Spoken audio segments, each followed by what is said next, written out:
Hello guys, આજના સૌને હર હર મહાદેવ મહાદેવ કહેવાની. ચલો આપણે જઈએ છીએ પ્રિયાસને લેવા. ટિફિનની આજે બનાવવાની છુટ્ટી છે એન્ડ આપણે જઈશું ગણપતિ બાપાના મંદિરે દર્શન કરવા માટે, પપ્પાને વિશ કરવા માટે કે હેપી બર્થડે ગણપતિ બાપ્પા. તો ચલો ફ્રેન્ડ્સ મળીએ પ્રિયાસને લઈને ગણપતિ બાપ્પાના મંદિરે. જો ગાઈસ, પ્રિયાસભાઈ સ્કૂલમાંથી ઠંડુ ઠંડુ પાણી ભરીને આવી છે. તો ગાઈસ, અમે આવી ગયા છીએ ગણપતિ બાપાના મંદિરે અને ગણપતિ બાપાના મંદિરે ભીડ જો. આજે ગણપતિ બાપાનો બર્થડે છે તો આજે તો ભીડ હશે ને હશે. લાઈન પર લાગી જાઓ તો મળીએ ગણપતિ બાપાના દર્શન કરી. પાછળ જો તમે કેટલી બધી મોટી લાઈન છે ભાઈ. આટલા બધા પંડિતે પૂજા કરી હતી. હવન જો સામે હવન પણ છે. જય ગણપતિ બાપ્પા. ચૂલો ચલાવ, ચૂલો ચલાવ ધીમે. જય ગણપતિ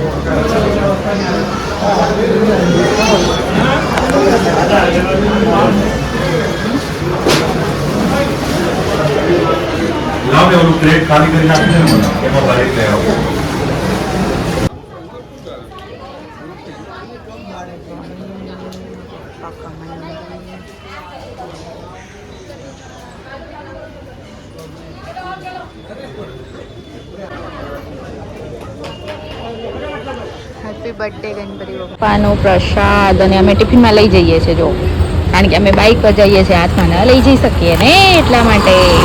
હેલો ગાઈસ, કેવો ગયો આજનો દિવસ બધાનો? તો મારો દિવસ તો આજનો બહુ જ કામમાં, એટલે બહુ કામમાં જ ગયો છે, હદની બહાર.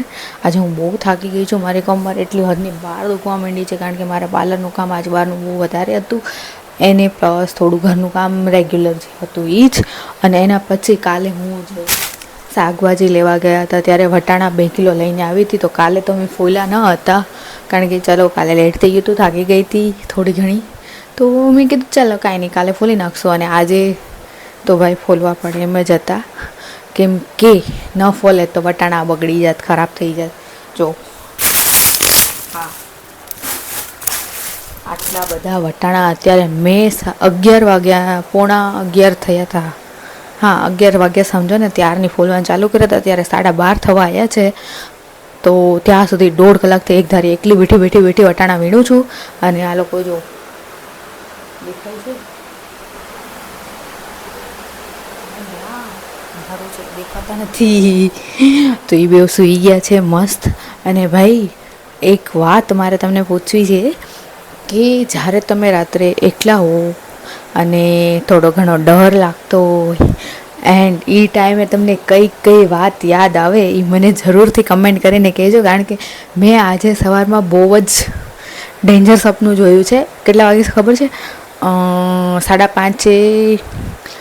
5:30 સુધી હું જાગતી હતી સવારમાં, મતલબ 5 વાગે અલાર્મ વાગ્યો ત્યારે હું જાગી અને પછી સૂઈ ગઈ અડધો કલાક. એટલે અડધો કલાક સુધી તો જાગતી હતી, નીંદર નહોતી આવી. અને એના પછી 5:30 મને જેવી જ નીંદર આવી એન્ડ એના પછી જે મને ખતરનાક સપનું આવ્યું છે ભાઈ, એ હું ભૂલી નથી. અને અત્યારે બધા સૂઈ ગયા છે, 12:30 ઉપર થઈ ગયું છે, અને મને અત્યારે માઇન્ડમાં એ જ સપનું યાદ આવે છે, ઘૂમે છે. તો ભાઈ જેને જે વાવો ડેન્જર વાત, એકલા હોય ત્યારે રાત્રે બધા સૂઈ ગયા હોય ત્યારે જેને દિમાગમાં ઘૂસતી હોય ને ભાઈ કમેન્ટ કરીને મને જરૂરથી કહેજો કે મારા જેવું કોની સાથે થાય છે.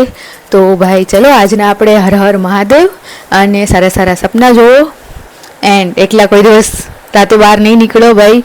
મને તો આમ ડર ના લાગે, પણ આ વસ્તુ છે ને યાદ બહુ આવે, અને એકલા થોડું અંદર તો ડર લાગે ભાઈ, ખોટું ના કહેવાય.